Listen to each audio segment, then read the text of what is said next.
Bonjour, je vous souhaite la bienvenue chaleureusement à notre soirée de Noël. C'est notre troisième soirée, mais le premier que nous avons fait en ligne.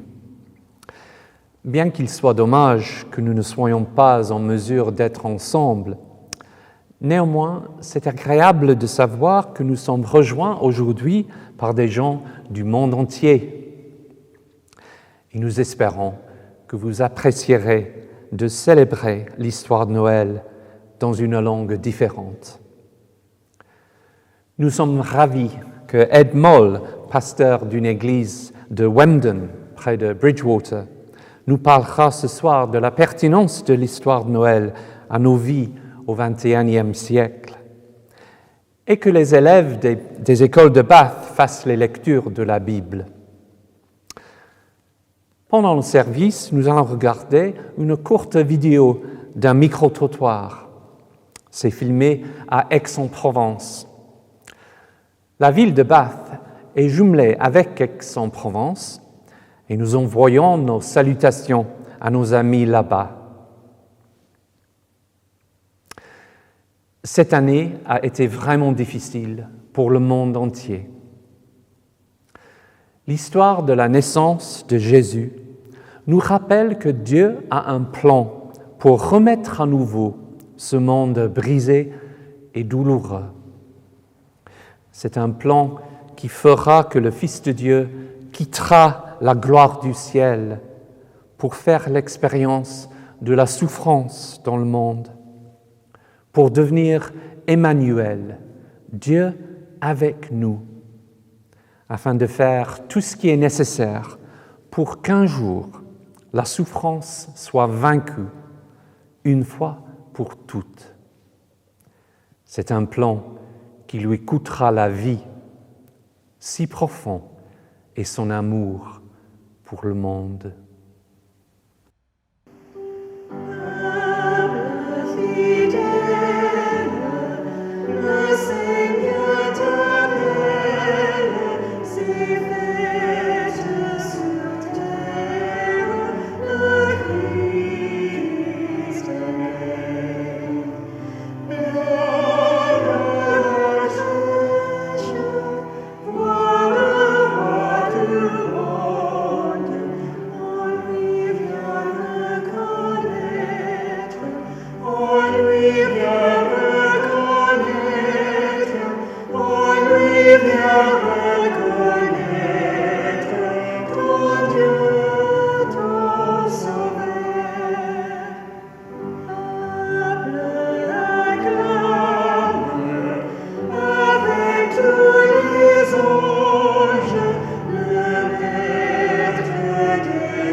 Au commencement, la parole existait déjà.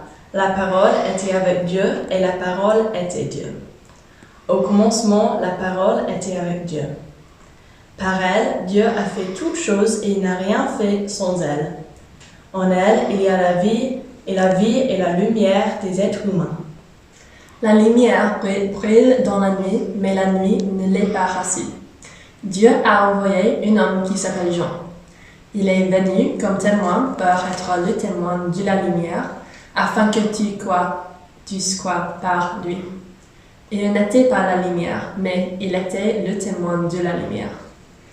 La parole est la vraie lumière. En venant dans le monde, elle éclaire tous les êtres humains. La parole était dans le monde et Dieu a fait le monde par elle, mais le monde ne l'a pas reconnue.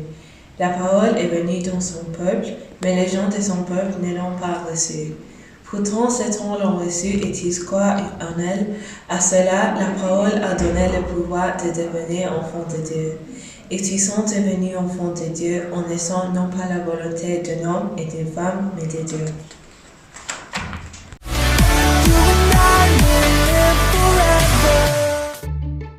Première question, c'est en 3 mots, qu'est-ce que signifie Noël pour vous? La famille, le rassemblement de la famille. Convivialité. Famille, joie et manger. Pas grand-chose. La fête. La famille. Hiver. Ouais. Et chaleureux. Ça signifie que lorsque j'étais jeune et que tout le monde était encore là, c'était une fête très joyeuse. Maintenant, j'ai hâte que ce soit terminé. Joie et magie. C'est la naissance du Christ, c'est une fête de famille. Les enfants. Le plus beau cadeau que vous ayez eu à Noël, qu'est-ce que c'est? Je crois que c'est un déguisement de princesse. Wow. C'est un baptême de l'air. Un baptême de l'air. Ouais. Une poupée en porcelaine. D'avoir pu passer Noël avec toute ma famille une année. Je crois que c'est ma voiture. Des bijoux. Le plus beau cadeau, c'est d'être avec ses proches. Un très beau sac, j'ai le droit de le dire. L'origine de Noël, d'où ça vient Noël? Il me semble que c'est une fête religieuse. De nos ancêtres qui ont perpétué les traditions et tout. Bon, c'est la naissance du Christ, voilà. J'en ai aucune idée. Et ça signifie la résurrection de Jésus, non, c'est pas ça? La naissance. Excuse-moi. Pour moi, c'est une coutume provençale, beaucoup plus qu'un symbole religieux. Papa Noël, Coca-Cola, tout ça. Je sais pas vraiment en fait. Je sais pas vraiment. Je connais rien, la naissance de Jésus. Ouais. La naissance de Jésus, bon. Oula, c'est à Bethléem, je crois. Ouais. Le Père Noël, c'est Coca-Cola, mais sinon après c'est Saint-Nicolas en Allemagne, dans les pays du Nord. Fêter la naissance d'un dieu. Et la 4e question, c'est pour vous, aujourd'hui, ce Jésus qu'on célèbre à Noël, où est-il? Il a disparu. Ouais. Oui, je pense. Disparu. Peut-être quelque part, à nous regarder, je ne sais pas. Peut-être. Où il est?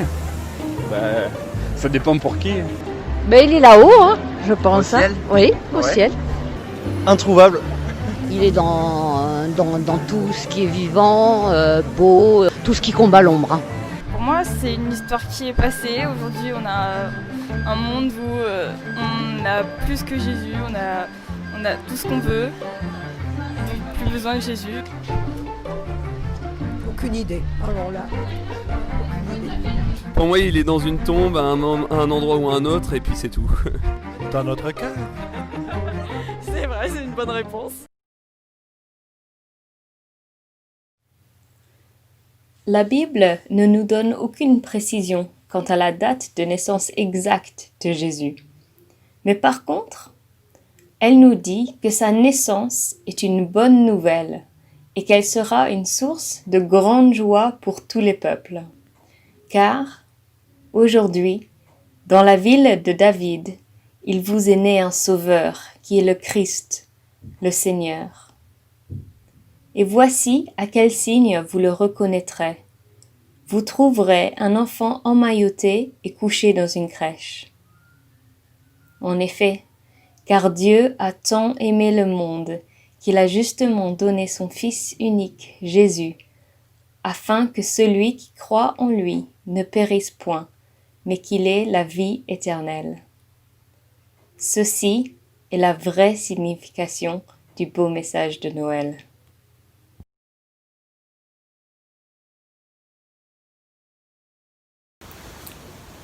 Un bébé pas comme les autres, par Benjamin Eugen. Qui est donc ce petit bébé? Qu'a-t-il de si particulier pour que tous viennent l'adorer, les mages, les anges et les bergers? C'est celui par qui tout existe, c'est celui en qui tout subsiste. Il vit de toute éternité. et c'est en lui que tout feu crée. Il est le chef de la création, souverain sur toutes les nations.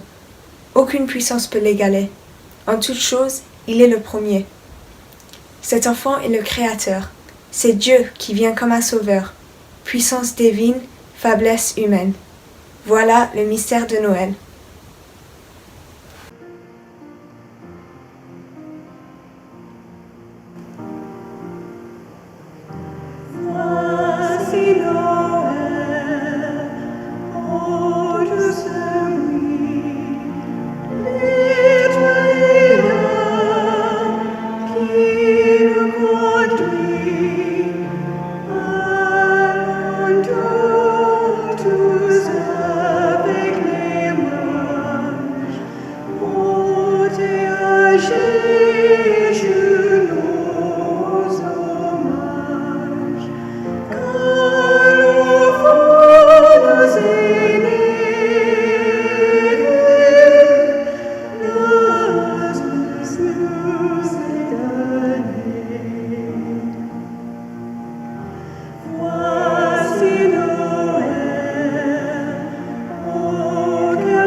La parole est devenue un homme. Il habite parmi nous. Nous avons vu sa gloire. Cette gloire, il a reçue du Père. C'est la gloire du Fils unique, plein d'amour et de vérité. Jean est son témoin.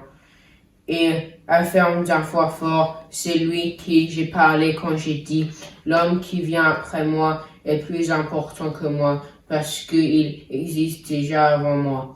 Oui, nous avons tous reçu une part de sa richesse. Nous avons tous été remplis de son amour et plus en plus.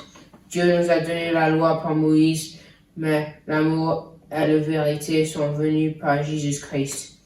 Personne n'a jamais vu Dieu, mais le Fils unique, qui est Dieu et qui vit auprès du Père, nous l'a fait connaître.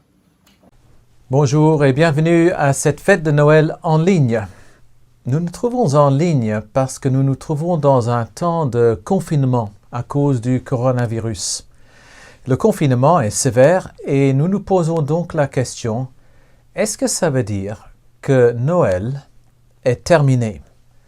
Est-ce que ça veut dire que cette année-ci, Noël et la fête de Noël est annulée? Eh bien, il me semble que ça dépend de ce que vous voulez dire par Noël. Qu'est-ce que Noël veut dire pour vous?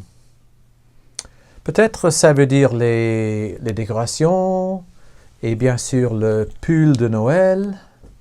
Peut-être ça veut dire des menus spéciaux, le pain d'épices. Ou peut-être ça veut dire les cadeaux, les petits cadeaux et les grands cadeaux. Bien sûr, les cadeaux sont importants, mais on peut avoir trop de cadeaux. Ça me rappelle une histoire d'un vieux couple que je connais bien. Ils étaient très heureux ensemble, mais ils commençaient à oublier les choses. Et donc en octobre, la femme s'est rendue compte que Noël vient. Elle est partie, elle a acheté un cadeau pour son mari, elle a emballé le cadeau et l'a caché dans l'armoire. En décembre, le mari, lui, s'est rendu compte que Noël venait. Il est sorti, il est allé acheter un cadeau pour sa femme, il a emballé le cadeau et il l'a mis dans son armoire. Le même mois, sa femme, elle, est sortie acheter un autre cadeau.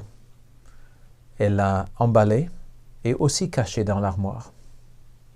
Le jour de Noël vient, elle dit à son mari, « Écoute chérie, voici ton cadeau de Noël, joyeux Noël. » Il reçut le cadeau, il était très heureux. Il dit pour sa part, « Et toi chérie, voici ton cadeau de Noël que j'ai acheté et je t'offre à Noël, joyeux Noël. » Et puis elle dit, « Écoute, j'ai un autre cadeau ici. Voilà, joyeux Noël à toi. » Il dit, « Pourquoi ? On s'est déjà donné un cadeau à chacun. Pourquoi est-ce que j'ai deux cadeaux? » Elle a rougi, elle a dit, « Écoute chérie, j'ai oublié que j'ai acheté le premier cadeau et donc je t'en ai acheté deux. » Et lui, bien sûr, il rougit parce qu'il n'avait qu'un cadeau et elle lui avait offert deux. On peut avoir trop de cadeaux. Mais en fait, on a vu dans le micro-trottoir que les cadeaux qui sont vraiment importants sont des choses qu'on ne peut pas enlever. Oui, le déguisement de princesse, c'est chouette. Mais avoir ses amis, sa famille rassemblés ensemble, ça c'est quelque chose que personne ne peut enlever. Eh bien, au cœur de notre fête de Noël, en tant que chrétien, est un cadeau que personne ne peut nous enlever. C'est un cadeau que nous appelons la lumière qui brille dans la nuit. Nous apprenons qu'il a un nom, mais c'est ce cadeau qui nous donne un espoir. Et c'est un espoir qui est très bienvenu dans tous les temps, mais surtout dans les temps où nous nous trouvons dans la nuit. Et je vais vous recommander 3 manières dans lesquelles on peut regarder Noël. Et peut-être vous vous trouvez dans une catégorie ou une autre. La première façon dans laquelle on peut regarder la fête de Noël, c'est que Noël, c'est une distraction. C'est un échappement, une façon d'échapper de la réalité. Et si vous voulez, voici un portable. C'est comme si on trouve sur le portable un jeu et on est accroché sur ce jeu. Et quand on est accroché sur ce jeu, on oublie la réalité du monde à l'extérieur. Eh bien, il me semble que pour beaucoup de gens, oui, la vie est pénible, le boulot est dur, et donc à Noël, c'est un temps d'oublier tout ça. Oui, on n'a pas beaucoup d'argent, on ne gagne pas beaucoup dans toute l'année, mais à Noël, on mange avec du luxe, on s'offre des beaux cadeaux, on oublie qu'on est pauvre. Pendant l'année, on travaille seul, peut-être on est à grande distance de sa famille, mais à Noël, on se rassemble et on échappe la réalité du monde dans lequel nous vivons. C'est peut-être comme ça que vous célébrez Noël, mais je veux vous recommander quelque chose de mieux. Vous voyez, sur votre portable, vous avez sûrement un appareil de photo sur le portable. Et sûrement, il y a sur ce portable 2 directions dans lesquelles on peut l'utiliser. Le premier, c'est le selfie, c'est-à-dire un autoportrait numérique avec un appareil photo sur le mobile, le portable. Et Noël, en fait, nous montre la réalité du monde dans lequel nous vivons. C'est un autoportrait. Comment? Eh bien, nous nous rappelons que la lumière qui vient brille dans la nuit. Et si on se rappelle les événements du premier Noël, si on veut, c'était un temps de nuit. Jésus et sa famille ont dû se déplacer à cause du gouvernement. Et puis, pas longtemps après la naissance de Jésus, ils ont dû se déplacer et se réfugier en Égypte à cause d'un roi qui voulait tuer l'enfant qui était né comme roi. Donc, ils ont vécu, et Jésus est né dans un monde dans la nuit comme le nôtre. Mais qu'est-ce qu'il y a à célébrer donc à Noël? Qu'est-ce qu'il y a à fêter si Noël est simplement un miroir ou un selfie qui nous montre nous-mêmes? Eh bien, la troisième façon dans laquelle on peut regarder Noël, c'est de tourner l'appareil photo et regarder à travers le portable et voir ce que Dieu fait quand il entre dans la nuit. Parce que la lumière qui vient, elle brille dans la nuit. Et le verset 18 de notre lecture nous aime à voir ça. Elle dit « Personne n'a jamais vu Dieu, mais le Fils unique, qui est Dieu et qui vit auprès du Père, nous l'a fait connaître. » C'est-à-dire, quand Jésus est né, il nous montre Dieu, et plus que ça, il nous montre que Dieu est ici avec nous dans notre monde de nuit. Et donc, nous n'avons pas seulement le selfie, mais nous avons aussi l'espoir de voir Dieu qui vient, qui brille comme une lumière dans la nuit. Et on voit dans le verset 12 et 13 que ceux qui croient au Fils, à eux, Dieu a donné qu'ils sont devenus enfants de Dieu, nés pas de l'homme, mais nés de Dieu. Et donc, si vous vous trouvez dans la nuit, et il me semble que nous nous trouvons tous dans la nuit, la bonne nouvelle de Noël, c'est qu'il y a une lumière qui brille dans la nuit. Il s'agit de se tourner vers la lumière. Son nom est Jésus-Christ. Et à ceux qui se tournent vers lui, il donne le droit de devenir enfants de Dieu. Il me semble, ça c'est une bonne nouvelle. Ça c'est un espoir. Ça c'est un cadeau que personne ne peut enlever. C'est la base, il me semble, la fondation d'un joyeux Noël. Et je vous souhaite un joyeux Noël et une bonne nouvelle année.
Et maintenant, une prière pour Noël.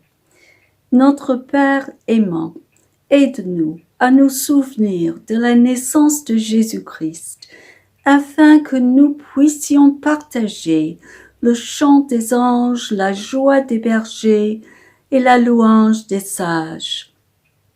Ferme la porte de la haine et ouvre la porte de l'amour partout dans le monde. Que chaque cadeau soit rempli de gentillesse, que chaque salutation soit remplie de désirs saints. Délivre-nous du mal, grâce à la bénédiction que Jésus nous apporte, et enseigne-nous à vivre joyeux avec un cœur pur. Que le matin de Noël nous rende heureux d'être tes enfants, et que le soir de Noël, nous nous couchions reconnaissants parce que nous sommes pardonnés par ta grâce. Amen. Eh bien, on arrive maintenant à la fin de notre soirée de Noël. On voudrait remercier ceux qui ont participé à la création de cette soirée, nos musiciens, nos chanteurs, ceux qui ont lu pour nous les passages de la Bible et les prières, ceux qui ont créé cette vidéo, et un grand merci à Edmond pour son partage ce soir. On veut vous dire merci à vous aussi de vous être joints à nous. On ne peut pas malheureusement se réunir au sein de l'église même, mais c'est une énorme joie de pouvoir célébrer Noël, la naissance de Jésus, ensemble ce soir. De la part de l'église de St. Paul's, ici à Bath, dans le sud-ouest de l'Angleterre, je vous souhaite une belle période de l'Avent et un très, très joyeux Noël.